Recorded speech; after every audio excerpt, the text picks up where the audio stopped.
Bismillahirrahmanirrahim. Assalamualaikum warahmatullahi wabarakatuh. Perkenalkan, nama saya Dija S, mahasiswa Cyber Muhammadiyah, jurusan Teknik Informatika semester 2 dengan NIM 202401000287. Di sini saya akan mempresentasikan tugas terakhir di semester 2 mata kuliah etika dan profesi atau etika profesi. Kita akan mulai.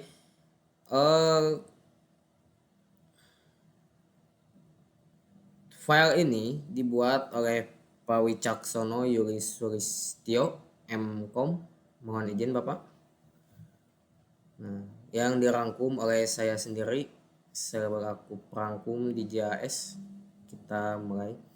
Apa sih itu konsep dasar etika profesi? Sebelum memahami hakikat sebuah pendekatan komprehensif, etika sebuah konsep fundamental dalam kehidupan manusia seringkali disalahpahami atau disamakan dengan moralitas. Untuk memahami etika secara mendalam, penting untuk mengacu pada definisi yang jelas dan pandangan para ahli. Definisi etika menurut Kamus Besar Bahasa Indonesia, etika memiliki beberapa makna penting. Di antaranya ilmu tentang apa yang baik dan apa yang buruk, dan tentang hak dan kewajiban moral atau akhlak. Poin 2, kumpulan asas atau nilai yang berkenaan dengan akhlak. Dan yang ketiga, nilai mengenai benar dan salah yang dianut suatu golongan atau masyarakat. Definisi ini menyoroti etika sebagai disiplin ilmu yang mempelajari perilaku dan standar moral, sekaligus sebagai perangkat nilai yang membimbing individu dalam masyarakat. Dalam pandangan Profesor Robert Salomon, seorang filsuf terkemuka, memberikan dua definisi penting dalam memahami etika. 1. Etika sebagai karakter individu. Etika mencerminkan bahwa seorang adalah orang yang baik. Ini berkaitan dengan integritas pribadi, kewajiban, dan kualitas moral yang melekat pada diri seseorang. Orang yang beretika dengan akhlak sesuai dengan nilai-nilai luhur meskipun tidak ada pengawasan. Poin 2, etika sebagai hukum sosial. Etika berfungsi sebagai hukum yang mengatur, mengendalikan, dan membatasi perilaku manusia. Dalam konteks ini, etika adalah seperangkat norma dan aturan yang disepakati bersama dalam masyarakat untuk menjaga ketertiban, keadilan, dan kesejahteraan kolektif. Lanjut, etika sebagai pilar filsafat dan ilmu pengetahuan. Etika seperangkat aturan, melainkan sebuah disiplin ilmu mendalam berakar kuat dalam tradisi filsafat. Unsur penting filsafat terbagi menjadi beberapa bagian. Di antaranya, kegiatan intelektual. Filsafat melibatkan pemikiran kritis dan reflektif untuk memahami dunia dan keberadaan. Yang poin 2, pencarian makna hakiki, berusaha menemukan kebenaran terdalam di balik fenomena berdasarkan fakta nyata. Meskipun spekulatif, filsafat bertumpu pada observasi dan realitas objektif, menggunakan metode sistematis pendekatan yang terstruktur dan logis dalam penyelidikan. Yang terakhir, bertujuan untuk kebahagiaan manusia. Pada akhirnya, filsafat mencari cara untuk mencapai kehidupan yang baik dan bermakna. Itu unsur penting filsafat. Etika sebagai filsafat moral adalah etika menempati posisi sentral dalam filsafat sebagai bagian dari filsafat moral. Ia mengkaji secara kritis dan sistematis perbuatan manusia, mengidentifikasi mana yang baik dan mana yang buruk, serta mana yang benar dan mana yang salah. Fokus utama etika dalam memahami kodrat manusia dan bagaimana tindakan kita selaras atau bertentangan dengannya. Ini melibatkan pertanyaan-pertanyaan fundamental tentang kebebasan, tanggung jawab, nilai-nilai, dan tujuan akhir keberadaan manusia. Dengan demikian, etika berfungsi sebagai kompas moral yang membimbing individu dan masyarakat menuju tindakan yang bertanggung jawab dan kehidupan bermartabat. Lanjut. Korelasi etika, moral, dan kebahagiaan sejati. Nah, meskipun sering digunakan secara bergantian, etika dan moral memiliki perbedaan signifikan dalam konteks keilmuan. Memahami hubungan ini adalah kunci untuk mencapai kebahagiaan yang sejati. Poin 1, etika, ilmu pengetahuan. Etika diposisikan sebagai kedisiplinan atau disiplin ilmu yang mempelajari tentang baik dan buruknya perilaku manusia. Ia bersifat teoritis, sistematis, dan reflektif, berusaha merumuskan prinsip-prinsip universal dan mendasari penilaian moral. Nah, moral objek kajian. Moral adalah objek dari ilmu etika. Moralitas merujuk pada kebiasaan, nilai-nilai, dan aturan perilaku konkret yang berlaku dalam masyarakat atau individu. Ini adalah praktik nyata apa yang dianggap baik atau buruk. Nah, tujuan luhur etika menunjukkan kebahagiaan sempurna. Nah, diantaranya kebahagiaan jasmani meliputi kesejahteraan fisik, pemenuhan kebutuhan dasar yang mendukung kehidupan yang nyaman. Kebahagiaan rohani atau jiwa kita ya, kalau tadi jasmani raga kita dan rohani adalah jiwa kita, kebahagiaan rohani. Nah, kebahagiaan rohani adalah meliputi kedamaian batin, kepuasan spiritual, dan keselarasan dengan nilai-nilai luhur. Kebenaran filosofis.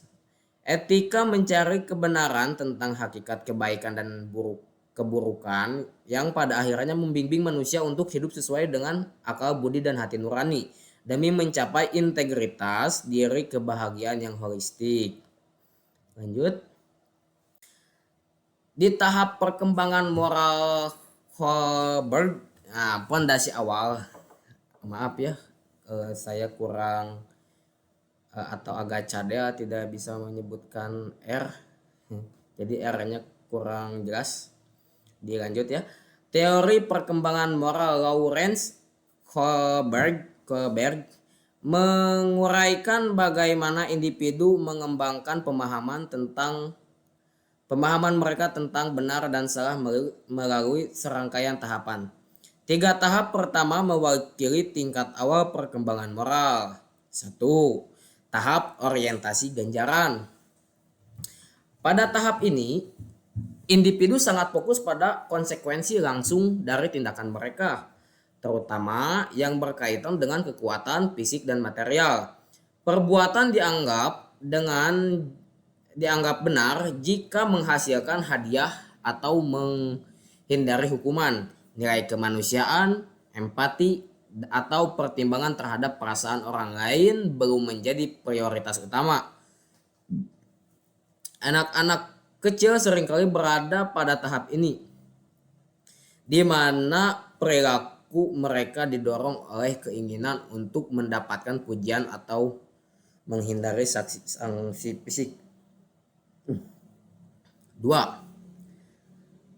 Tahap orientasi hedonistis.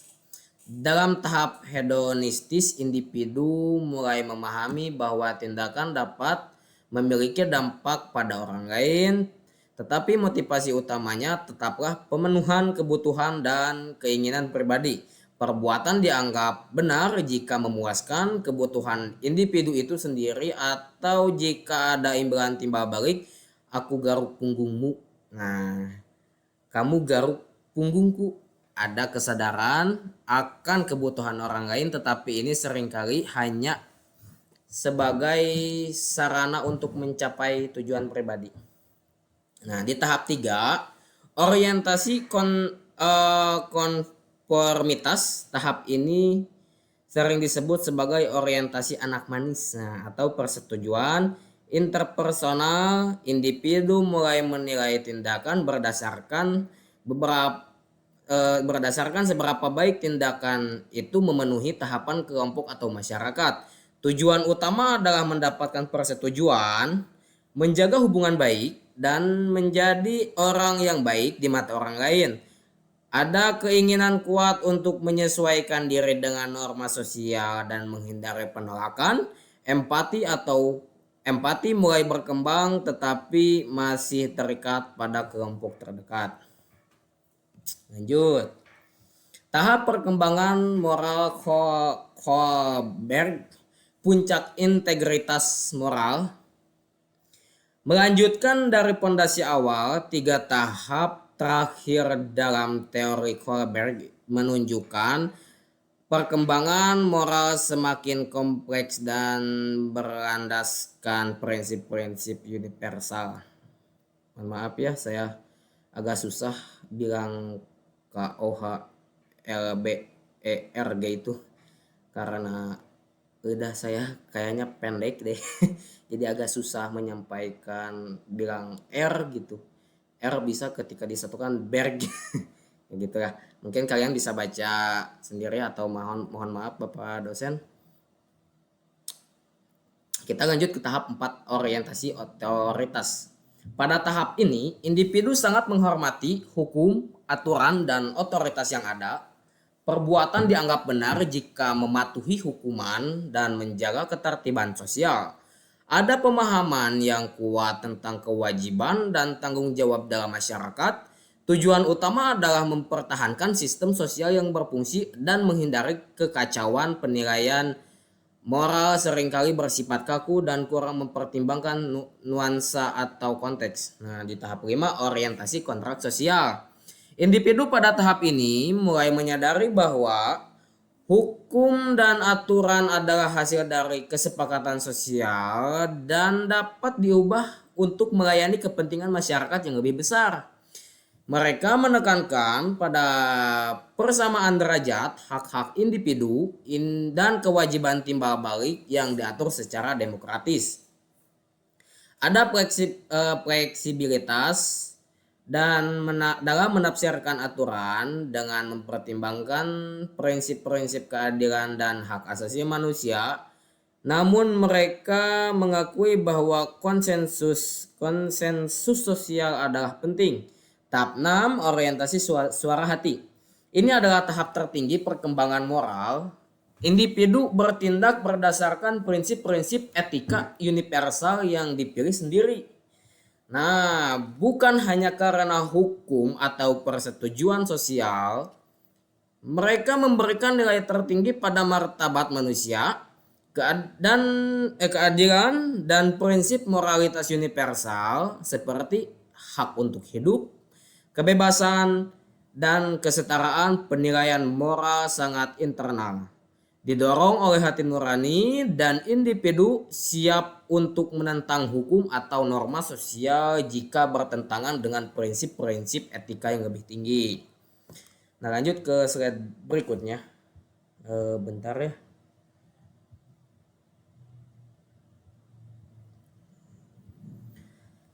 Di slide ke-7, menganalisis akar tindakan tidak etis. Nah, pelanggaran etika bukanlah fenomena tunggal, seringkali disebabkan oleh kombinasi faktor internal dan eksternal. Memahami penyebab ini penting untuk membangun lingkungan yang lebih beretika. Kebutuhan individu yang mendesak, faktor ini seringkali menjadi pendorong utama. Kebutuhan finansial yang tidak terpenuhi, tekanan hidup, atau keinginan untuk mencapai keuntungan pribadi secara cepat dapat memicu individu untuk mengabaikan prinsip-prinsip etika. Rasa putus asa atau kekerasan bisa menguburkan penilaian moral seseorang. Nah, ketiadaan pedoman yang jelas. Dalam orientasi dalam organisasi atau lingkungan kerja, absennya prosedur baku, kode etik yang tidak jelas, atau kurangnya sosialisasi nilai-nilai etika dapat menciptakan ruang bagi tindakan tidak etis. Ketika tidak ada panduan yang tegas, individu mungkin membuat keputusan berdasarkan interpretasi pribadi yang bias. Lingkungan dan kebiasaan negatif atau kebiasaan buruk ya. Kebiasaan buruk yang telah mengakar budaya organisasi yang permisif terhadap pelanggaran atau lingkungan yang tidak etis dapat membentuk perilaku individu lebih lanjut. Nah, perilaku atasan yang tidak memberikan teladan baik justru bisa menjadi pembenaran bagi bawahan untuk melakukan hal serupa, menciptakan siklus perilaku tidak etis. Mengatasi faktor-faktor ini memerlukan pendekatan multi aspek, mulai dari penguatan integritas individu hingga pembentukan budaya organisasi yang menjunjung tinggi etika. Nah, di slide ke-8, konsekuensi pelanggaran etika antara norma sosial dan kekuatan hukum. Nah, sanksi sosial. Sanksi sosial adalah bentuk konsekuensi yang muncul dari pelanggaran norma-norma tidak tertulis yang berkembang dalam masyarakat. Ini adalah ekspresi kolektif dari ketidaksetujuan dan penolakan terhadap perilaku yang dianggap tidak etis. Bentuk sanksi sosial bisa sangat bervariasi meliputi mana ini? Maaf.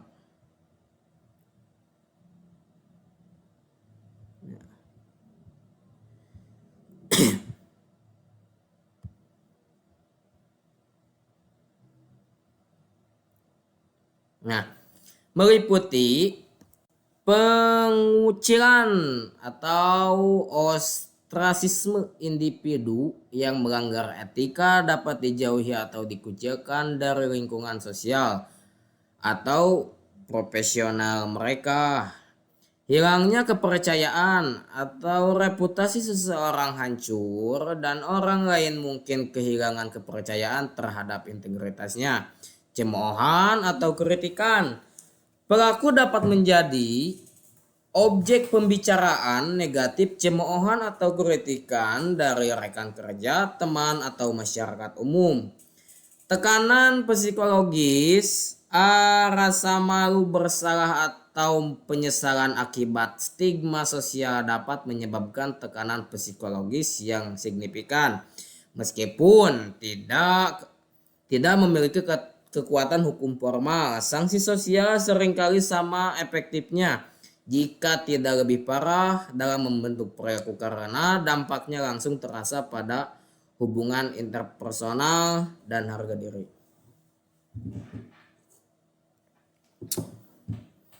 Sanksi hukum. Nah, sekarang sanksi hukum, yang tadi sanksi sosial, sekarang sanksi hukum.